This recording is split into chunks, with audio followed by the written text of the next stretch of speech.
हर सुबह मतलब सूरज उगने से भी पहले ही हमारी इस दुनिया में अरबों गणितीय गणनाएं पूरी हो चुकी होती हैं। बिल्कुल। मतलब लोगों के बिस्तर से उठने से पहले ही उनके अलार्म क्लॉक, फोन और उनके घरों के जो राउटर्स है ना, वो एक दूसरे से बात कर चुके होते हैं। और उन्हें इस बात की भनक तक नहीं होती। बिल्कुल।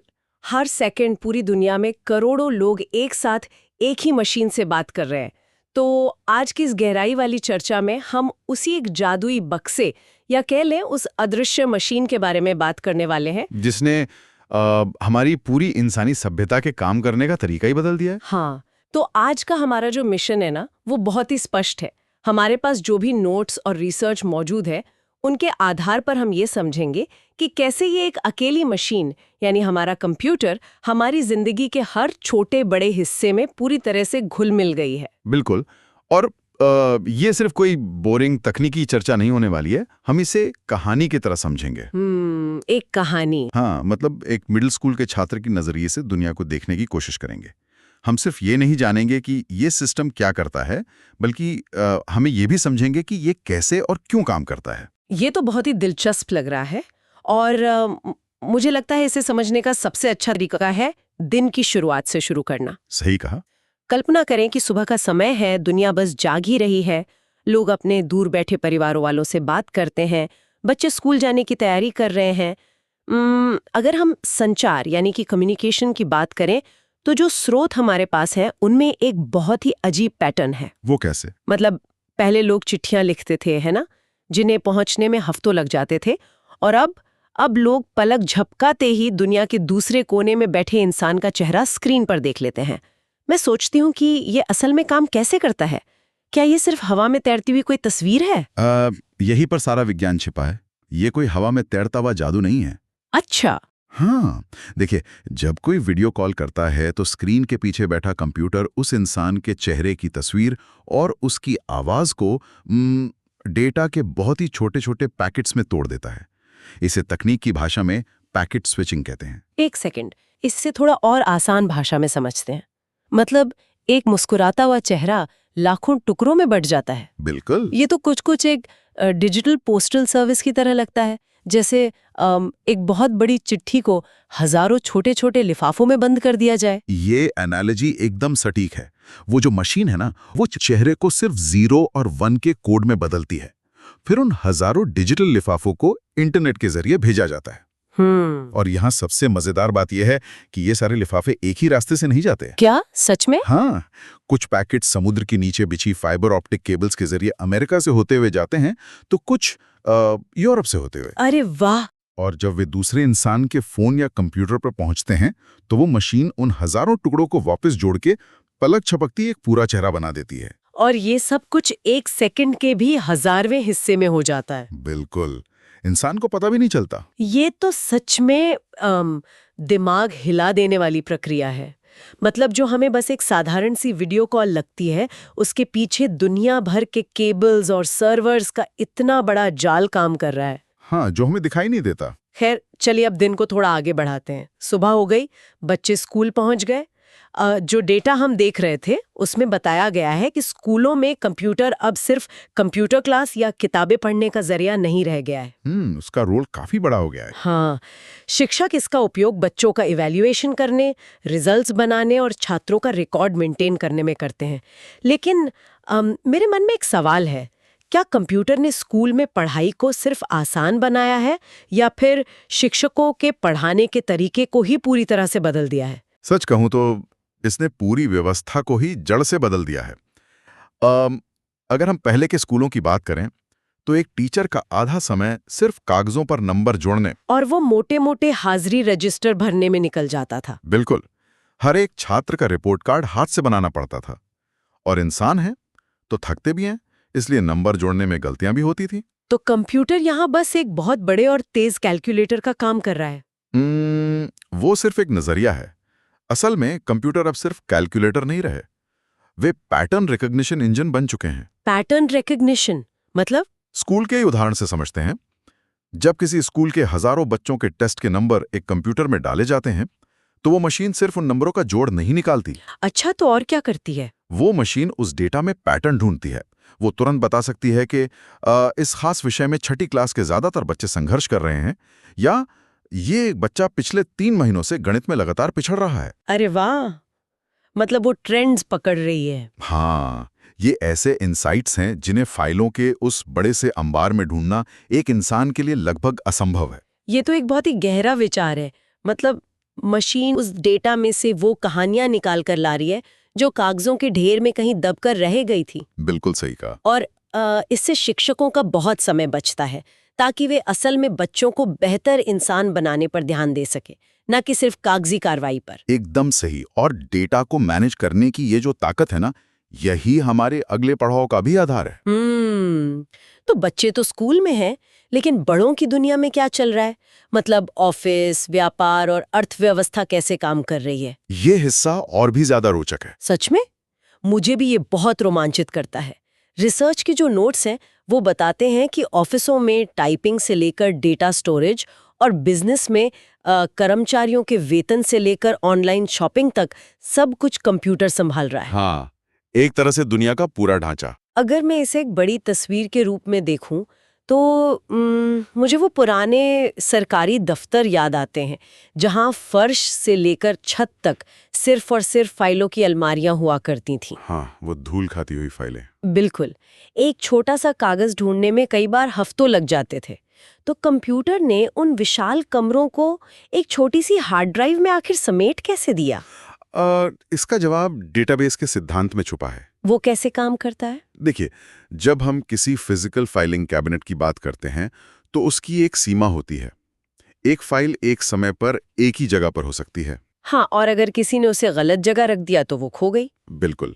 लेकिन डिजिटल डेटाबेस में जानकारी इंडेक्स की जाती है। इंडेक्स मतलब एक तरह की सूची। हाँ, जब किसी बड़ी कंपनी को अपने 10,000 कर्मचारियों में से किसी एक का पिछले 10 साल का रिकॉर्ड चाहिए होता है, तो कोई पन्ने नहीं पलटता, वो बस एक सर्च कमांड देता है। और कंप्यूटर की हार्ड ड्राइव में लगी प्लेट्स या चिप्स तुरंत माइक्रोसेकंड्स में उस सटीक जगह पर पहुंचती हैं जहां वो डेटा रखा हुआ है। ये तो बहुत आसान लगता है, लेकिन यहाँ एक पेंच फंसता है। कैसा पेंच? अगर हम ऑनलाइन शॉपिंग की बात करें, जहां दुनिया भर के लाखों लोग एक ही समय पर वेबसाइट पर सामान खरीद रहे हैं, या फिर सबसे बड़ा उदाहरण बैंक और एटीएम का लेते हैं। एटीएम का उदाहरण बहुत अच्छा है। मुझे हमेशा से ये सोचकर हैरानी होती है कि एटीएम काम कैसे करता है। मतलब मान लीजिए किसी व्यक्ति के खाते में सिर्फ 5,000 रुपए हैं। ठीक है। अब अगर वो व्यक्ति दुनिया के एक कोने में किसी एटीएम से वो पैसे निकाल रहा हो और ठीक उसी वक्त उसका कोई रिश्तेदार किसी दूसरे देश में उसी खाते से ऑनलाइन पैसे निकालने की कोशिश करे, तो बैंक को कैसे पता चलता है कि पैसे खत्म हो गए? ये कंप्यूटर साइंस के सबसे खूबसूरत तंत्रों में से एक है। अच्छा। से ग्लोबल सिंक्रोनाइजेशन कहा जाता है। देखिए, एटीएम सिर्फ एक पैसे उगलने वाली मशीन नहीं है। तो क्या है? ये एक बहुत ही सुरक्षित कंप्यूटर है जो बैंक के मुख्य सर्वर से 24 घंटे जुड़ा रहता है। जैसे ही कोई व्यक्ति अपना कार्ड डालता है और पिन एंटर करता है, एक एन्क्रिप्टेड मैसेज, मतलब एक ऐसा गुप्त कोड जिसे रास्ते में कोई हैक नहीं कर सकता। बिल्कुल, वो कोड सीधे बैंक के डेटाबेस के पास जाता है। और वो डेटाबेस क्या करता है? 1 सेकंड के भी छोटे हिस्से में पूरी दुनिया के लिए उस खाते को लॉक कर देता है। एकदम सही पकड़ा आपने। जब तक वो पहला ट्रांजैक्शन पूरा नहीं हो जाता, तब तक दुनिया की कोई भी दूसरी मशीन, चाहे वो किसी भी देश में हो, उस खाते से छेड़छाड़ नहीं कर सकती। अरे बाप रे। हाँ, ये लॉक मैकेनिज्म ही है जो पूरी दुनिया की अर्थव्यवस्था को ढहने से बचाता है। मतलब मशीन सब कुछ एकदम सटीकता से संभाल रही है। क्योंकि कंप्यूटर में भावनाएं नहीं होती, उसे नींद नहीं आती और वो काम से बोर नहीं होता। हाँ, ये तो है। इसीलिए वो बिना थके ये तय करता है कि ऑनलाइन शॉपिंग में किसी एक शर्ट को 2 अलग-अलग लोग एक ही समय पर न खरीद लें। इन्वेंट्री और पैसे का ये पूरा जो हिसाब किताब है ना, वो एक बहुत बड़ा न दिखने वाला डिजिटल लेजर यानी बही खाता है। बिल्कुल। तो ये तो हो गई व्यापार और पैसों की बात। लेकिन हमारी जिंदगी सिर्फ काम, ऑफिस और स्कूल तक तो सीमित नहीं है, है ना? बिल्कुल नहीं। जिंदगी में और भी कई अहम मोड़ आते हैं।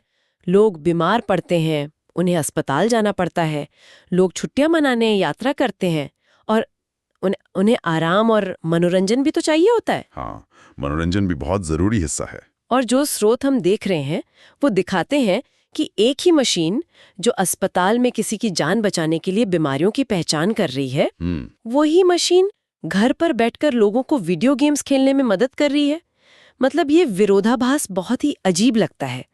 एक तरफ जिंदगी और मौत का इतना गंभीर सवाल है और दूसरी तरफ सिर्फ पिक्सेल्स और मस्ती वाला खेल। देखने में ये दो बिल्कुल अलग दुनियाएं लगती हैं, लेकिन अगर हम कंप्यूटर के नजरिए से देखें तो ये दोनों ही की चीज है। एक ही चीज कैसे? क्योंकि मशीन के लिए सब कुछ सिर्फ डेटा है। मशीन को ये थोड़ी पता है कि वो किसी बड़े अस्पताल के आईसीयू में है या किसी बच्चे के गेमिंग रूम में। ये बात तो सोचने वाली है। चलिए अस्पताल वाले उदाहरण को थोड़ा गहराई से देखते हैं। हमारा शरीर विज्ञान बहुत ही जटिल है ना? हाँ बिल्कुल। हमारे दिल की धड़कन, ब्लड प्रेशर, दिमाग की तरंगें, ये सब असल में प्राकृतिक सिग्नल हैं।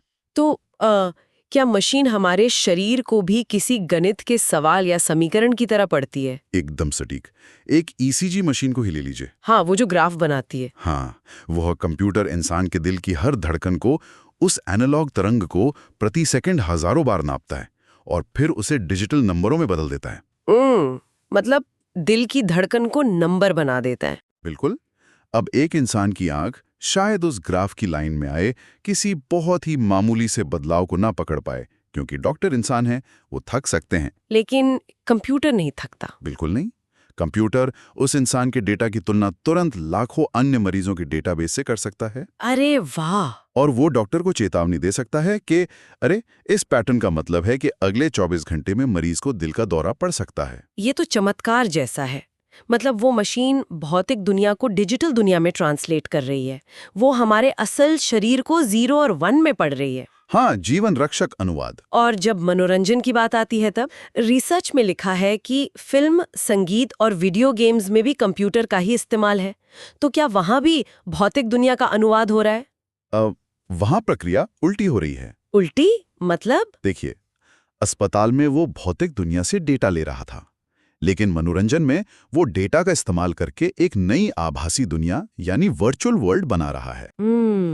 जब कोई वीडियो गेम खेला जाता है तो स्क्रीन पर दिखने वाला हर रंग, हर रोशनी, हर किरदार का जो मूवमेंट है, वो असल में गणित के लाखों सवाल हैं। एक सेकंड, मतलब अगर मैं कोई गेम खेल रही हूँ और उसमें कोई किरदार दौड़ रहा है और उसके पीछे सूरज ढल रहा है, तो वो कोई डिजिटल पेंटिंग नहीं है? वो बिल्कुल कोई पेंटिंग नहीं है। तो फिर क्या है? कंप्यूटर का प्रोसेसर 1 सेकंड में 60 बार, जी हाँ, 60 बार ये हिसाब लगा रहा है कि अगर सूरज इस एंगल पर है तो उस किरदार की परछाई कितनी लंबी होनी चाहिए, उस पर पड़ने वाली रोशनी का रंग कैसा होना चाहिए। बाप रे! स्क्रीन पर दिखने वाले लाखों पिक्सेल्स में से हर एक पिक्सल के पास अपना एक गणितीय कोड होता है जो उसे बताता है कि इस पल उसे लाल होना है, अगले पल नीला होना है या हरा होना है। मतलब वो जादुई दुनिया जो स्क्रीन पर इतनी असली लगती है, वो असल में शुद्ध गणित है? बिल्कुल, शुद्ध गणित, जिसे एक प्रोसेसर बहुत ही तेज गति से हल कर रहा है। जब हम इसे इस तरह से सोचते हैं ना, तो ऐसा लगता है कि हम असल में बस गणित की एक नदी में तैर रहे हैं। हाँ, बिल्कुल ऐसा ही है। तो फिर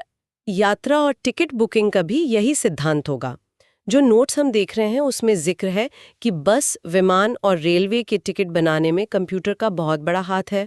वहाँ यह मशीन अंतरिक्ष और समय का गणित सुलझा रही है। हाँ, इसे आप एक 4 डायमेंशनल पजल समझ सकती हैं। 4 आयामों वाली पहेली। हाँ, सोचिए, हजारों ट्रेनें, लाखों सीटें, हर सीट का अलग अलग गंतव्य और अलग अलग समय। कंप्यूटर को ये तय करना होता है कि कोई भी 2 लोग एक ही समय पर एक ही सीट को बुक ना कर लें। अरे हाँ, ये तो उसी एटीएम वाले लॉक मैकेनिज्म का ही एक और रूप लग रहा है। एकदम सही।